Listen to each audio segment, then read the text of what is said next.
Hello everyone. Part one में आप पहले ही जयप्रकाश नारायण की जो है जीवन परिचय के बारे में पढ़ चुके हैं।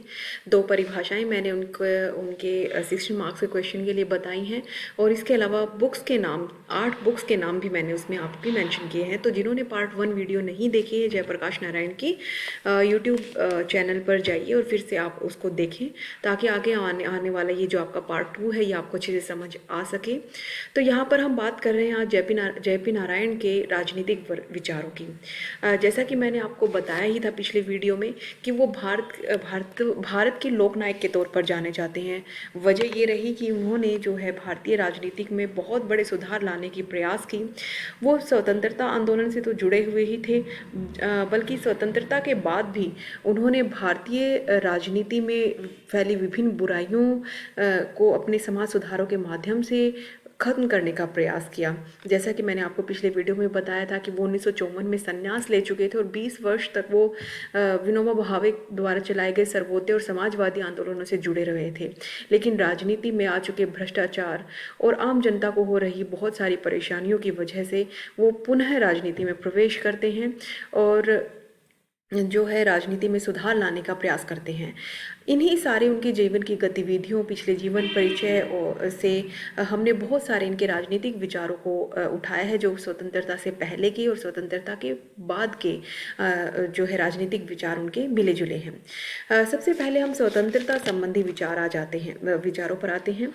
स्वतंत्रता संबंधी विचारों में जैसा कि आपको मैं सबसे पहले बता दूं कि इनके जो राजनीतिक विचार हैं, स्वतंत्रता संबंधी विचारों को एक्सप्लेन करने से पहले इनके एक बार राजनीतिक विचारों को फिर से मैं जीवन परिचय के माध्यम से थोड़ा सा ग्लिम्सेस डालना चाहूँगी। जैसे मैंने पिछली वीडियो में आपको बताया था कि 4 राजनीतिक जो है विचारधाराओं से बहुत अधिक प्रभावित थे, इसलिए इनकी राजनीतिक विचारों में एक समानता नहीं देखी जा सकती किसी एक राजनीतिक गतिविधि से संबंधित। जैसे पिछले सैम में अगर आप राजा राम मोहन राय को पढ़ रहे थे तो आपने एक समानता सी देखी थी कि वो समाज सुधारों को लाना चाह रहे थे, सुधारों की बात कर रहे थे। लेकिन यहाँ पर आप देखेंगे कि वो किसी एक विचारधारा से प्रभावित नहीं रहे। कभी गांधीवादी, कभी क्रांतिकारी, कभी कांग्रेसी विचारधारा, कभी मार्क्सवादी, कभी समाजवादी, इन विचारधाराओं से वो लगातार प्रभावित होते रहे। इसी वजह से उनके राजनीतिक जो विचार हैं बहुत अधिक फ्रिक्वेंसीज नजर आएंगी, बहुत सारा उतार चढ़ाव नजर आएगा। तो अब हम आते हैं स्वतंत्रता संबंधी विचारों पर। देखिए, वो व्यक्तिगत स्वतंत्रता के सबसे बड़े समर्थक थे। व्यक्तिगत स्वतंत्रता यानी कि एक व्यक्ति की स्वतंत्रता सबसे पहले, उसके बाद सामाजिक, राजनीतिक, आर्थिक स्वतंत्रताएं आती हैं। और ये सारी स्वतंत्रताएं जो है सामाजिक, राजनीतिक, आर्थिक, ये आपस में जुड़ी हुई हैं। सामाजिक स्वतंत्रता के बिना आप राजनीतिक, आर्थिक स्वतंत्रता नहीं पा सकते। आर्थिक स्वतंत्रता के बिना राजनीतिक, सामाजिक स्वतंत्रता नहीं पा सकते। इस तरह से ये इंटरलिंक्ड है सारी की सारी सारी की सारी स्वतंत्रताएं। और इनमें सबसे महत्वपूर्ण जो वो मानते हैं वो नैतिक और आध्यात्मिक स्वतंत्रता को मानते हैं। जैसा कि मैं जीवन परिचय में पहले ही बता चुकी हूँ कि वो गांधीवादी विचारधारा से प्रभावित थे और गांधी जी हमेशा जो है राजनीति में नैतिकता और अध्यात्म की बात करते हैं। और वो कहते हैं कि राजनीति में नैतिक और आध्यात्मिकता अगर रहेगी तो राजनीति पवित्र रहेगी। तो इस वजह से क्या है, वो सबसे जरूरी नैतिक और आध्यात्मिक स्वतंत्रता की बात करते हैं। व्यक्ति अपने नैतिक और आध्यात्मिक तौर पर स्वतंत्र होना चाहिए। राजनीतिक, सामाजिक, आर्थिक, नैतिक स्वतंत्रताएं, व्यक्तिगत स्वतंत्रता, ये सब उसको मिलनी चाहिए। इस तरह से देखिए, व्यक्तिगत स्वतंत्रता की बात अगर करें, इसी वजह से वो देखिए इतने बड़े जन आंदोलन, सिर्फ छात्राओं ने उनको आह्वान किया था कि हमारे जन आंदोलन को नेतृत्व दें और वो प्रत्येक व्यक्ति के लिए आ खड़े हुए।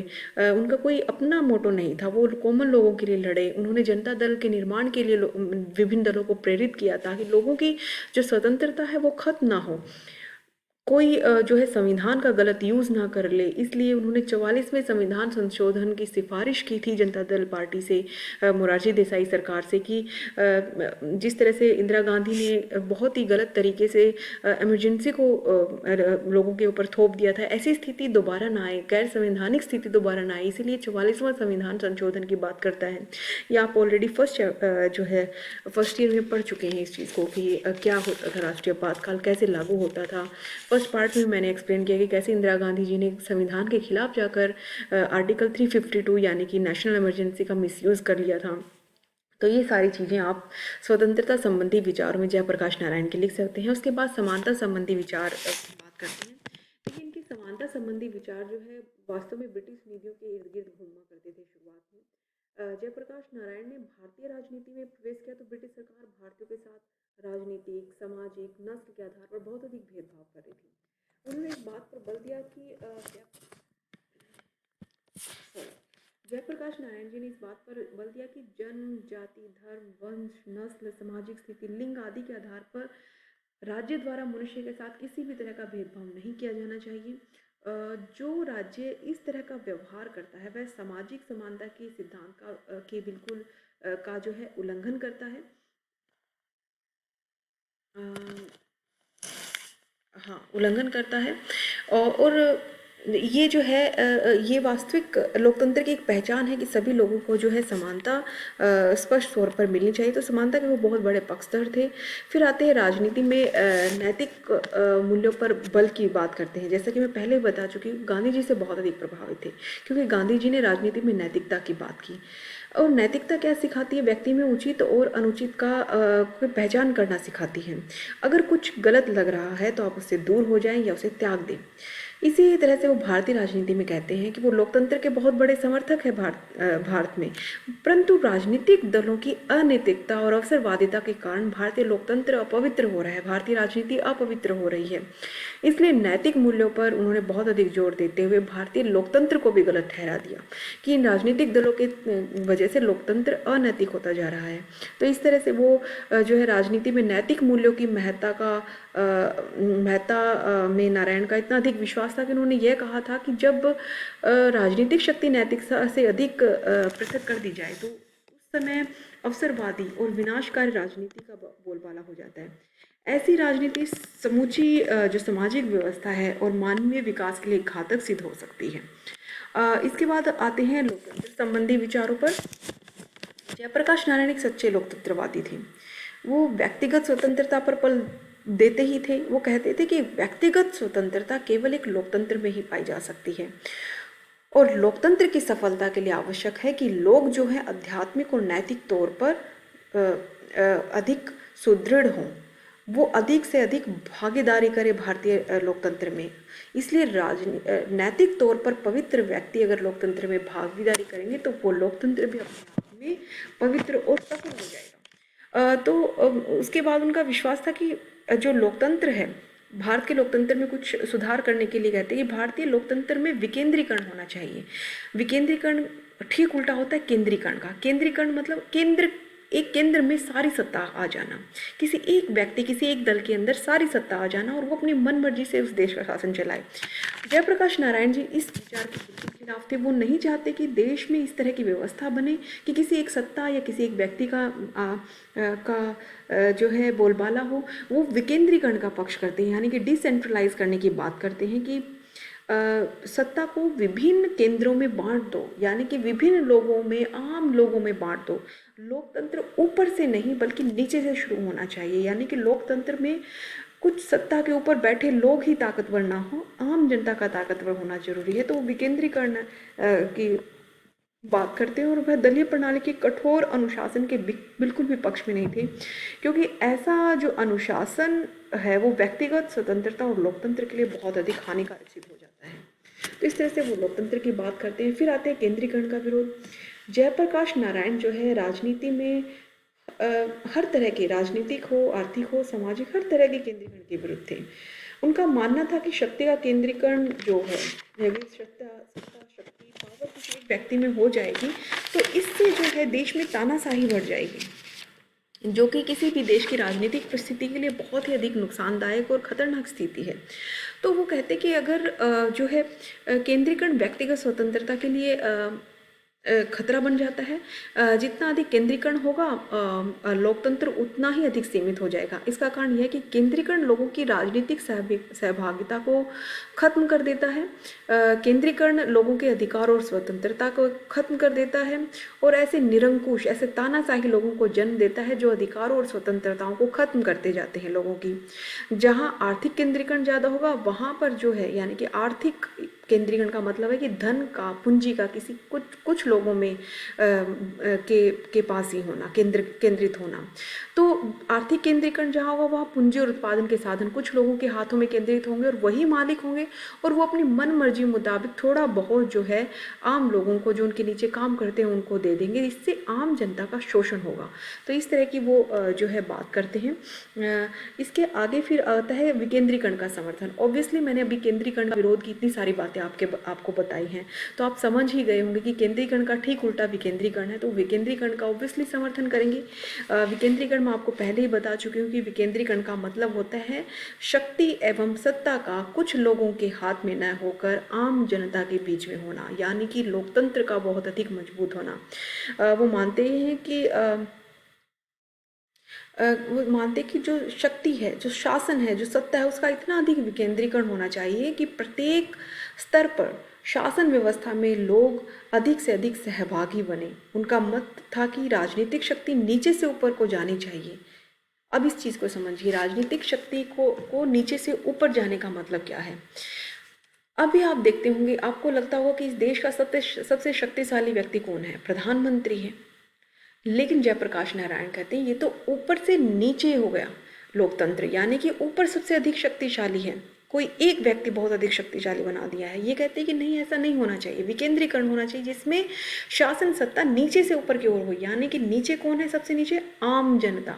कहते आम जनता सबसे अधिक शक्तिशाली होनी चाहिए, और फिर जो है आम जनता जो काम कहेगी, आम जनता जो अपनी नीतियाँ बनाएगी, जो देश को चलाने के लिए जो बातें कहेंगी, जो योजनाएं चलाएंगी, वो जो है प्रधानमंत्री तक को, ऊपर तक को फॉलो करनी पड़ेंगी।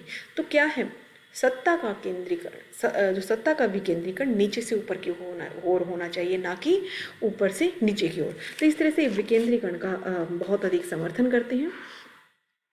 और उनका विश्वास था कि लोग या जनता की राजनीतिक शक्ति का अंतिम स्रोत होना चाहिए, जनता के पास अंतिम स्रोत होना चाहिए शक्ति का। उच्च स्तरीय संस्थाओं के पास कम से कम और निम्न स्तरीय संस्थाओं के पास अधिक से अधिक कार्य और शक्तियाँ होनी चाहिए। वही मैंने कहा कि संसद के पास इतने काम ना हो जितने कि जो पंचायतें हैं वो सबसे अधिक काम करें। पंचायती स्तर पर लोग अधिक जुड़े होते हैं, तो वहाँ पर सबसे अधिक काम होना जरूरी है, ना कि संसद ये सब निर्धारित करे कि देश और शासन सत्ता कैसे चलाई जाएगी।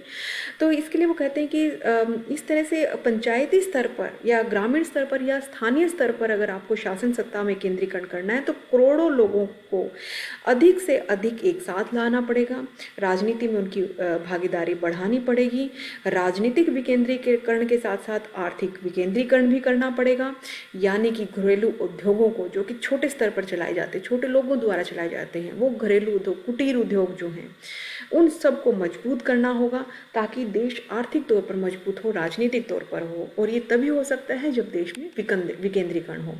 फिर है भारतीय लोकतंत्र की आलोचना। ये एक इम्पोर्टेंट पॉइंट है, मैं इसको आपको अलग से एक्सप्लेन करती हूँ कि भारतीय लोकतंत्र की आलोचना क्यों करते हैं। देखिए, लोकतंत्र में उनका पूरा विश्वास है, ये हम ऑलरेडी 4th पॉइंट में कर चुके हैं, लेकिन भारतीय लोकतंत्र में उनका बिल्कुल भी विश्वास नहीं है। उसके वो कई कारण बताते हैं कि भारत में जो वर्तमान में सरकार, यानी कि तत्कालीन सरकार, जो जयप्रकाश नारायण के समय की सरकार थी, जवाहरलाल नेहरू कांग्रेस की सरकार, कहते हैं वो बहुत अधिक शक्तिशाली हो गई है। वो जो केंद्र सरकार है उसके पास सारी की सारी शक्तियाँ आ गई हैं, सारे कल्याणकारी राज्य के नाम पर वो ज़्यादा से ज़्यादा आर्थिक योजनाएं चला रही हैं, अपनी तरफ से योजनाओं की घोषणा कर रही है, बल्कि लोगों से पूछकर उन्हें देश के लिए घोषणाएं करनी चाहिए, देश के आम जनता के लिए घोषणाएं करनी चाहिए। कहते कल्याणकारी राज्य के नाम पर वो इतना अधिक ज़्यादा लोगों को डायरेक्ट करने की कोशिश कर रही है, योजनाएं लाने के माध्यम से, आर्थिक सुधारों के नाम पर वो बहुत अधिक नियोजन कर रही है, जिससे लोग जो हैं अपनी स्वतंत्रता खोते जा रहे हैं।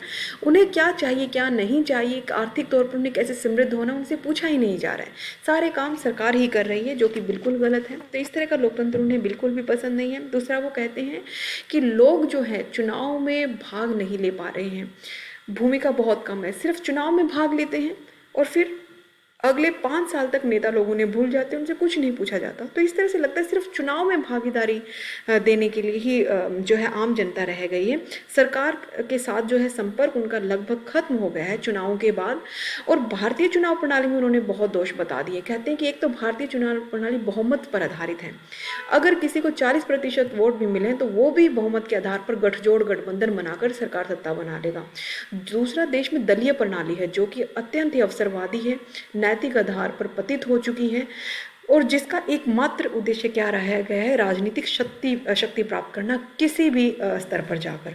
तो इस वजह से वो भारतीय लोकतंत्र की कड़ी आलोचना करते हैं। अगले जो राजनीतिक विचार हैं वो मैं नेक्स्ट वीडियो में करवाऊंगी। Thank you.